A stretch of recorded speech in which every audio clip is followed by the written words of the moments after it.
Hey guys, it's GHP, and welcome to this week's installment of the Black Market. Today we're going to go with what I wanted to play last week, Yetis. So, a lot of people have played variations of this deck. It used to kind of be a meme deck. People have played a lot of Skycrag aggro traditionally, but I think Yetis is actually well positioned now, or at least better than it's ever been. I heavily considered bringing it to the ETS Invitational for Season 1 of 2019. And I think it's like a solid deck moving forward. I think finding the right build has been really awkward, and there's a couple of numbers I still kind of want to swap around in this deck, but let's jump into it. So, let's start with the non-Yeti. So we're still playing our Oni Ronins because they give us so much game against so many decks. They give us the must answer threat, and they punish the decks who want to go like crest to crest. It's just, we still want that premier one drop besides the Snowcrust Yeti, which we'll talk about. I'm playing 2 ankle cutters. This is the card I want to play more of, and I haven't decided yet where I'm going to put them, but I think I want more copies of ankle cutter, probably 3. And this is just to help deal with stuff that gives this deck problems. It combos nice with Howling Smuggler, just getting the other Downpour or the Flare. We also are playing the Dust Raider because same logic as Oni Ronin, it gives us some of our most explosive draws, and this deck's playing a lot of 3-drops, so it helps us hit that third power. And then we're playing 4 Howling Peak Smuggler because I like it more than Genev Merchant or X2 Merchant, and it's not a Yeti, we're going to play a Smuggler. Besides that, we have our 8 typical interaction spells, and then our Yeti package. So our Yeti package is 4 Snowcrust Yeti, because this card is fantastic, and it should just be in Skycrag Yeti anyways, and it is. 4 Champion of Fury, same logic, it's just an insane card. This card could carry decks, it frequently does, by being like a 3-2 or 4-2 charge on turn 2. Fearless Yeti is like a really nice 2-drop, and it also helps with the Pokpok, which I'll talk about, but a 3-1 Overwhelm basically trades with everything on 2 and a lot of 3s, and a lot of the time you'll get in the Overwhelm, like you'll get damage, so you can actually get at least 1 scatter on this card a lot of the time that you actually get to go to combat with it. So I like it a lot more than Saver Kano Outlaw. 4 Crunch because this is the best card to combo with Wump. You play Wump, and then you play Crunch and it automatically infiltrates, and that's part of the power of this deck compared to other Yeti or other Skycrag decks, is you get to see a few more cards. You have the Fearless Yeti, you have the Crunch to just draw, and sometimes stall at the board if you need to, or grind out the games, and that's one of the things about Wump, which you'll talk about now. Not only does it give you burn with the deal 1 damage, but it also helps you just stall out the board and eventually grind out your opponent, which is why having cards that give you extra cards, maybe to get an extra Yeti, is super important. Wump is so core to this deck, this is the reason to play Yetis, is just to play Wump. This card is insanely good, and if you're playing Yetis, you have to play it. For Pokpok, because it's a free unit a lot of the time. The Snowball is good with Smuggler. And yeah, you can play it off Fearless Yeti, you can play it off Champion of Fury, but normally you want to attack with Champ. Play it off Crunch, and you can play it off Chunk Chunk. Pretty easy to trigger. Also, you could go like turn 2 Snowcrust Yeti bond it. If say maybe you had another play on 1. And then for Chunk Chunk, it helps us get to our power. The punch is super irrelevant, and it's just a nice effect to top off the curve and keep you ahead of your opponent without having to spend a turn just casting like Permafrost to get in for damage. And it doesn't feel bad to Permafrost or to cast Chunk Chunk on like a weaker unit instead of like Permafrost it, because you developed instead of just using your important removal. Besides that, we're playing 25 power, plus, you know, the Chunk Chunk. And I've cut all the Waystones and Shugo Tactics, and the reason for it is they have basically cost me a lot more games than they've won me. And, like, it's that simple. They have been cards that have really, like, they've cost me so many games, and I've won so few games by building up to Shugo Tactic. So I've decided to cut them just to have a cleaner power base and turn on our seats more often. I'm also not playing common cards because 14 of our units are not Yetis. Even though we're playing Yetis, I've had a lot of times where I can't turn on the common cause, especially because a lot of the cards that aren't Yetis are the best in the opener, the Oni and the Dust Raider. For our market, I'm sorry I'm a little sniffly. It's cold. Our market, we're playing Signal Flare for cheat removal. Eilyn's Intervention for, normally this is like anti-hailstorm tech. Also I can sometimes just get it to like beat a sleigh. Boar is my most recent addition, and this is for the Permafrost of the world, and also Deep Forge Plate sometimes. I don't like doing that, but it's an option. Torrential Downpour is great aggro mirrors, and any deck with Howling Peak Smuggler basically wants access to it. And the Scout can be nice, it can kill sites, and it also goes face. And then Obliterate is to end the game, or to kill off like Vera or Titan, these cards that really give you problems. So, once I actually go and stop being so stiffly, we're gonna jump into some games. Alright, game 1.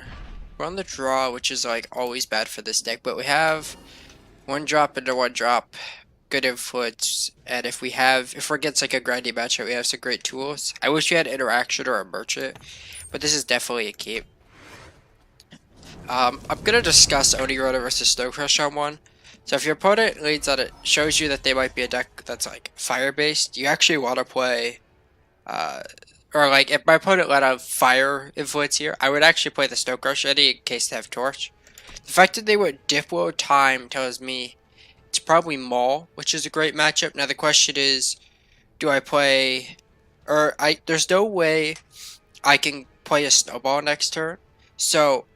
And, like, I want to go Snowball and trade it into Teacher, so I'm actually just going to lead on Oni. And then next turn go Snowcrust plus Pokpok, most likely. Interesting. They're playing Diplo Steel in these colors. So my conclusion is that my opponent's getting really, like, doing something weird in Reanimator and trying to cast a Zindel. Or my opponent's playing some sort of Scream deck, but with Strat. It doesn't change our play here though. We have a great start, but very interesting.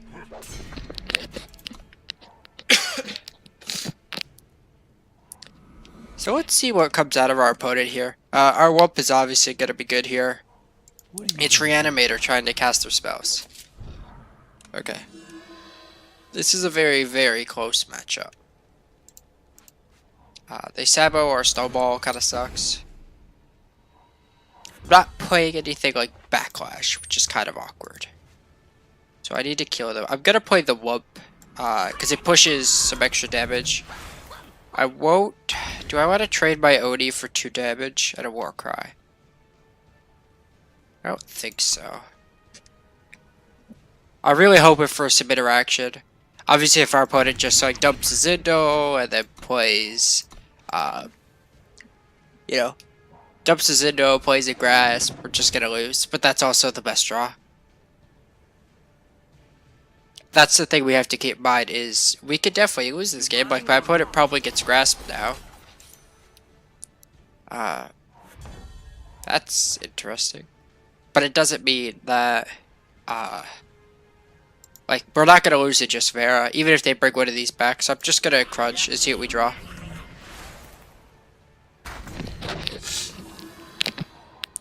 Those were okay. So Ankle Cutter is not very good in this matchup, but I'd rather the power. If I attack with both of these, they go block, trade. If I play Oni, I get in, at least for a little bit. I think I now don't care about this Oni. I think my opponent's always going to come up the board. I'm not willing to give up Wump, though. Because I'm planning to grind my opponent out. That's my game plan. This is going to be a game where next turn I probably cast Wump, hit for 2. If I draw Power Fearless Yeti. They mill. Okay, good. They didn't high roll. So, they didn't play this for the market. It's worth noting. I know their head is a power and a card for their market. So I suspect they have removal. So I suspect they probably got the Annihilate for their market, which is fine. So I could... Let's see how I want to approach this. I can Chunk, so I can make attacks into the Vera. which is probably right, and then next turn Wump, yeah. My question is, do I give up? But this has Void Bound, this doesn't matter. So, yeah, let's attack with both. I'm okay with the trades because it'll push some damage. Even if, like, I could Wump get extra damage next turn. I will play Power because I have both of these. If I draw a Merchant, we probably get Obliterate. But unless my opponent starts dumping stuff, like there's no Shadow units in their graveyard, they just did nothing. So I'm just dumping my hand. There's a pause, probably Annihilate. My opponent's going to take 2 here because they didn't go after Wump. Now they're going to take 2 more.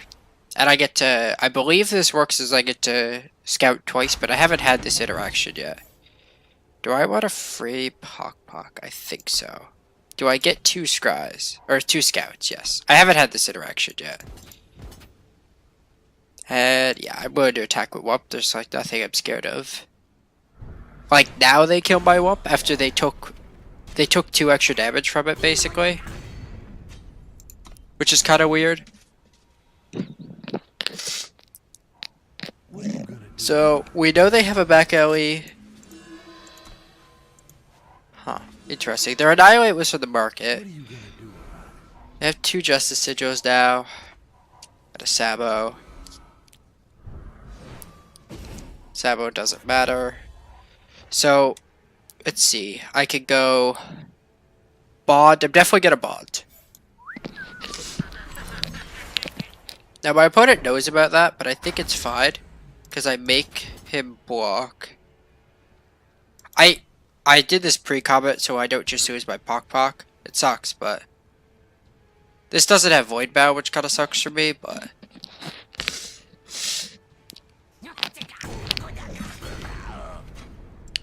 alright, let's kill off Vera. And like we now have the board. And we're like every Yeti is a point of damage. We go to the market, he probably dies. So they got grasped the second time, gets back Vera back alley. I need to draw something relevant. What are you gonna do? We know they have a Justice Sigil. They also shouldn't get a Sabo because they should know by hand. So these 2 have to attack. So the interesting thing here is if I attack with Chunk, I get to kill something. But I think he has to block. Well, he just blocks here and then eats this one. And nothing happens. If I attack with... Okay, if I attack with Chunk, Vera goes into Chunk, he blocks one of these, and then our Chumpster goes to 2. I think I'm willing to give up my Chunk for that. This was a horrible draw, though. But I'm trying to get my opponent in range of Torch or drawing a Smuggler into Signal Flare range.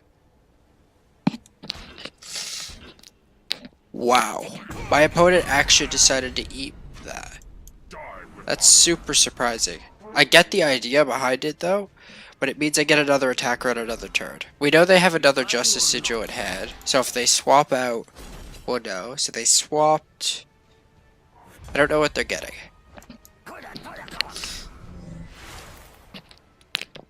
What they got was a fast spell. This has to attack. I think I just suicide this now, because otherwise he goes block with the daily units. So...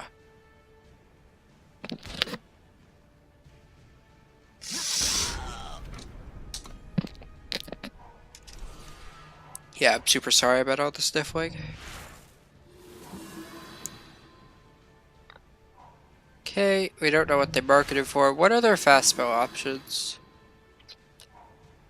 Would it be a counter spell? So here I could put my opponent to 2, and I don't think that's worth it.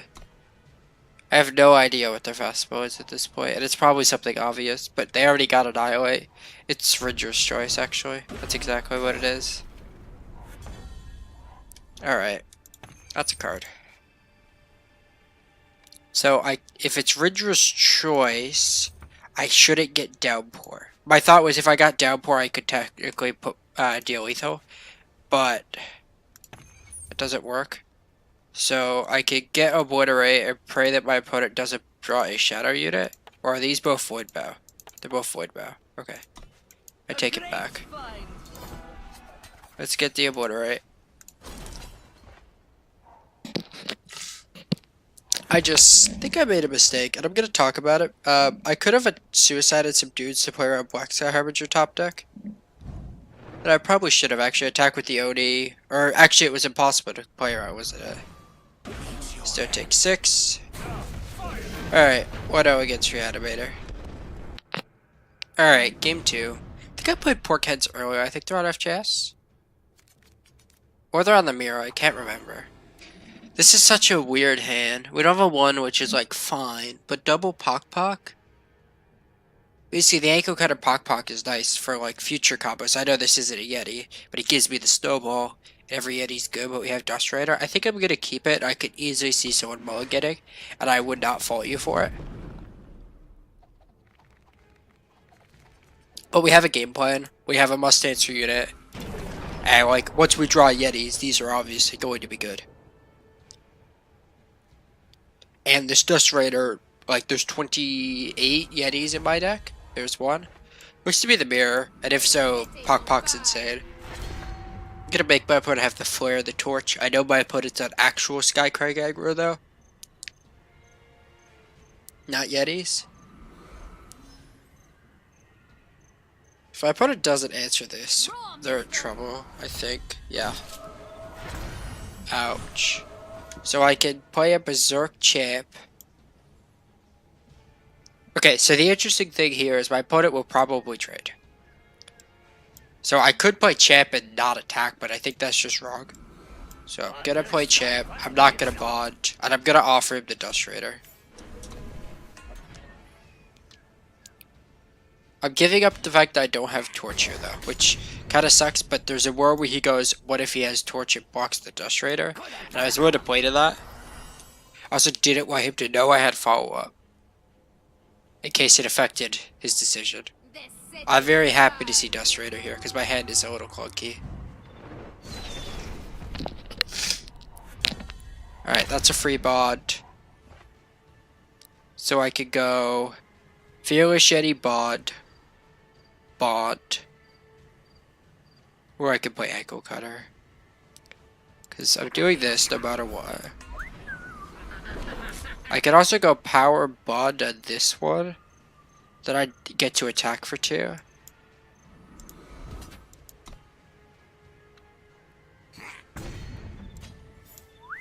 I think this is the right sequence. Double Snowball is nice here. I could kill this Dust Raider.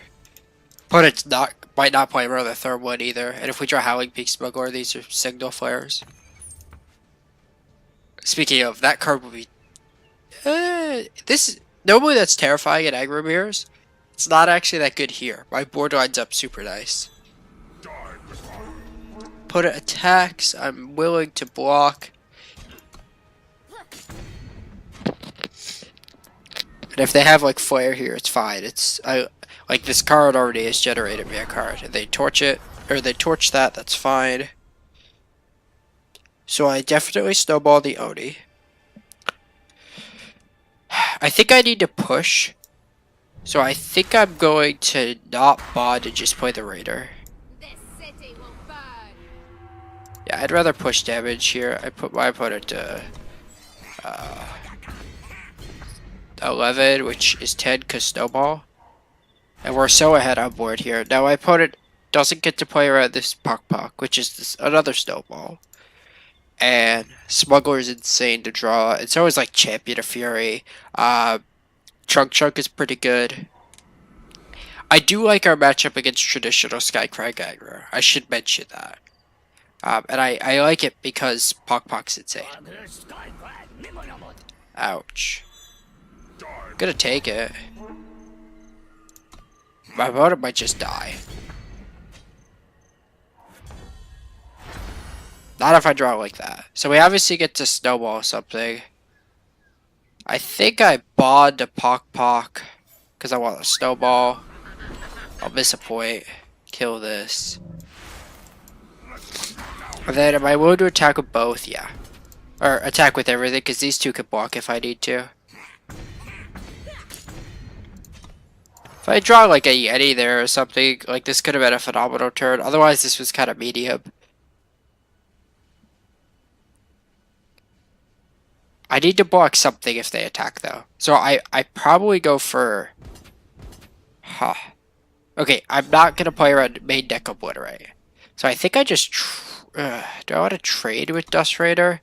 I think so, in case they play Merchant, because otherwise this is... If I block with the 1-5 and they Merchant Downpour, I get totally blown out.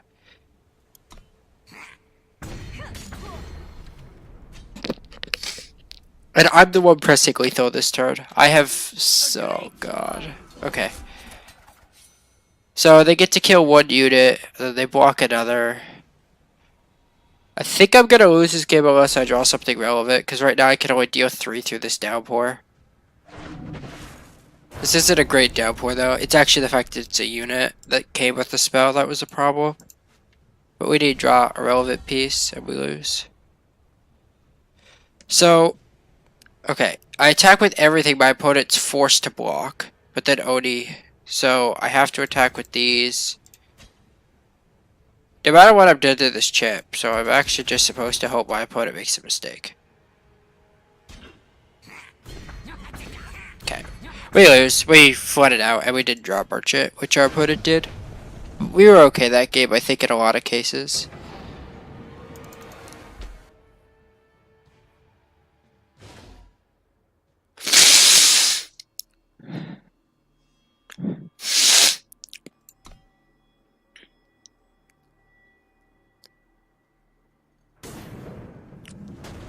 Alright. Game 3. So we can make this a fire. Head really needs a power though, and it's kind of awkward. I can't play a 2-drop on ball. I can't play my... I hate hands like this. But I think this is a keep, but it's horrible when it comes to like the metas, or the power's awkward. I know Tempest played Grenadids in the ECQ. That might be what they're on, who knows. That changes a lot. So I want to ensure I can play a 3-drop, so I'm gonna just play Oni. Cause my opponent, like, if they play Vera's favor here, I'm gonna feel really dumb. Okay. I accept the terms and conditions of this. I am gonna just play a Wump though. Let's start the party. This card has to be answered. I don't know if I'll play Wump or Crunch first. Is my opponent power screwed? Because my opponent didn't mow down to 6. They went Shadow, Shadow, Shadow. I knew about this third one, but they went Shadow, Shadow, Shadow. This might be Mono Shadow. Ooh, is double champ better? 2 5/3s. What if I go Wump attack? I actually like Wump attack the most. It makes, like, I attack for... I basically push 5 this turn, and then these are... these will both be... Wow, 8 damage each. Right? Because +2/+2, and then 2 snowballs each. That's insane. But there'll be 6 4s for combat's sake. Do I want to play... Well, I'm going to play one and see for the ping's sake. My opponent might have removal, and I want to know. There's no removal. If there's no removal, I'm just going in. Like, if my opponent wants to double walk something, they take so much damage, they just lose.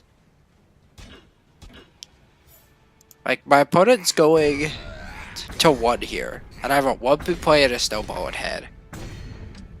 But that's the power of Wump, though. But I did draw double champ, double Wump.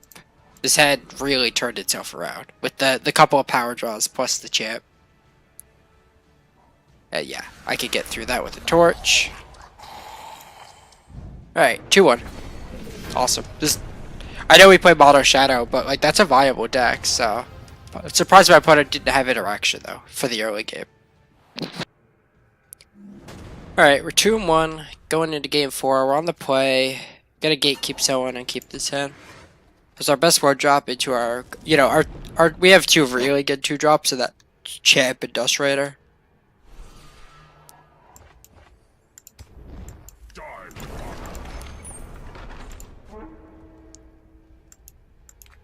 But we have turn 1 Oni.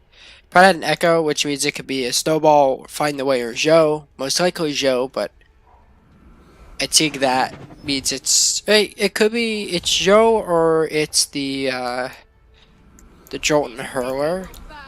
It could just be Praxis mid-range that has been popping up, so it might just be Joe, like, when it comes to the only option. But it is one of those two cards. Unless my opponent's doing something real weird, which, let's not rule that out. My opponent doesn't have Torch or Perma here, they're in big trouble. They have a Perma. So I still get my Dust Raider trigger, and I hit a champ. Pog champs. I want these, right? I mean, if I had a power in the market, I might Smuggler, but I'm getting it for 10. This is why Dust Raider has to die. This is the crazy thing, where you go like, must answer 1 drop, must answer 2 drop. And they're just treasure trove. My opponent probably dies. This champ is worth 6, so they have 1 torch. Alright, they're dead. Turn 4 kill. Easy game. Kill the Dust Raider. If you can. It's simple as that. I hit double champ off it, don't get me wrong, which is the nuts, but like that's just the power of Dust Raider. It gave me turn 4 lethal. Alright, game 5, we're on the play. So the best record we've had at Black Market so far is is 3 2s. I wonder if we can finally get a full one. So this is turn 1 Yeti, turn 2 Dust Raider. It's pretty good. Yeah, this is a keep.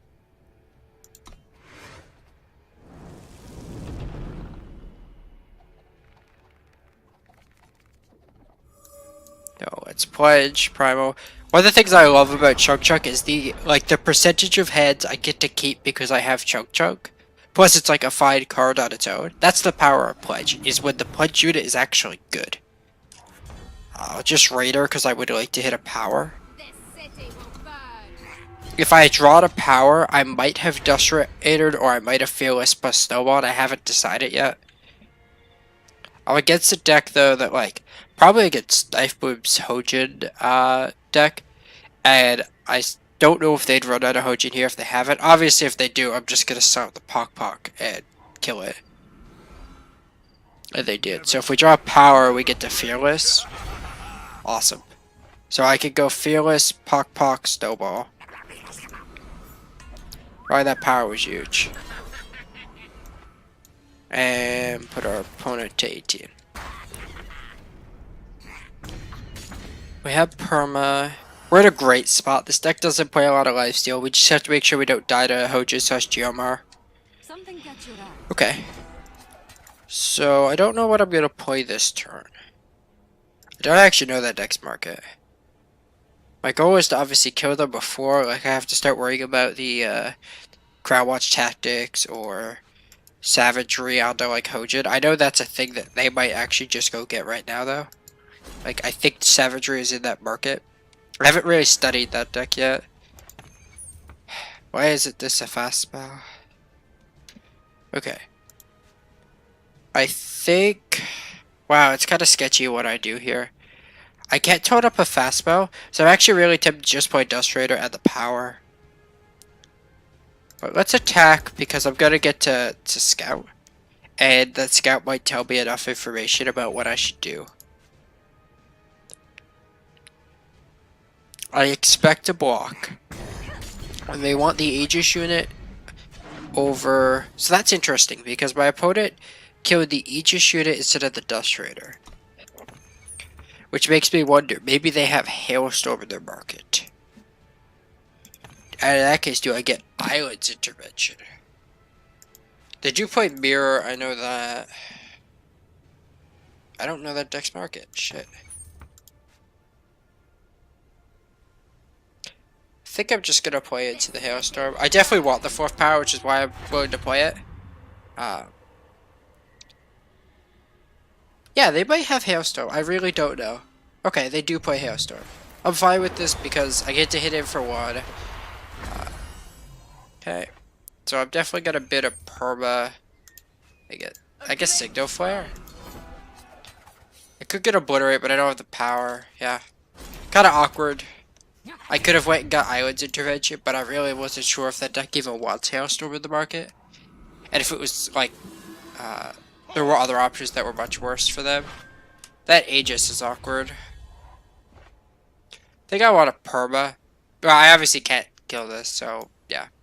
Like, I can't Signal Flare it, but if my opponent has the +3/+3 tactic, I want a God. Reinvigorate your main deck. I know that's like a 1 or 2 of it is deck. I guess I didn't think about that. But I don't think I was supposed to play around it. It's a big problem though. We've really run out of gas this game. Like, we had a solid start, but this hasn't went anywhere. We haven't left the station since. And my opponent had enough early interaction where, like, the Hailstorm was kind of backbreaking, and we didn't play around it. Which is my fault for not being, like, super familiar with the Suru deck. Now we're drawing power. I can attack with both. I go look to Signal Flare. I can Signal for his face, but that's just terrible. Yeah. This sucks to do, but we drew too much power.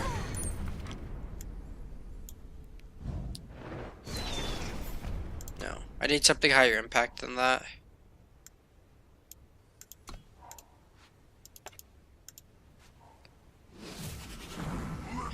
Feast Core is annoying, and we just drew more power.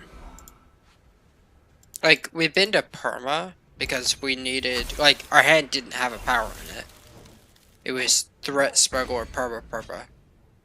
But I need the threat in my opinion. Geomar. Alright, let's move on. I know he has a fast spell, he can kill my Yeti, and we can't win. We just flooded out in that game. So we ended 3-2 for this black market, where I apparently am too sick to film. But I want to say thanks to everyone for tuning in. I've gotten a lot of feedback for the black market, so I'm hoping next week to start doing a lot more with the series, just change some things, hopefully. Make it more professional is the real answer. We're also going to get to play with the new promo next week, which should be fun. I have no idea what deck I'm going to put it in. But regardless, I'm excited for it because it'll be an interesting video. I do think Yetis is a really valuable deck. Our 2 losses have been to us mega flooding out, and playing bad, kinda. Like, if I'd known for sure Hailstorm was in that market, I might have gotten the Eilyn's intervention, but because I didn't know, I made a play that was like, I'll draw 2 cards anyways this turn, I'll be fine even if they have it. But I should have been able to take the read off the Snowcrust Yeti block, so that was just a punt from me. And we easily would have won that game if we had gotten the Eilyn's intervention, so we really could have been 4-1. And then our other loss was like, well, we saw how that went. I just didn't draw anything at the end versus the mirror. But yeah, I want to say thanks to everyone for watching, and see you next week on our journey to the black market.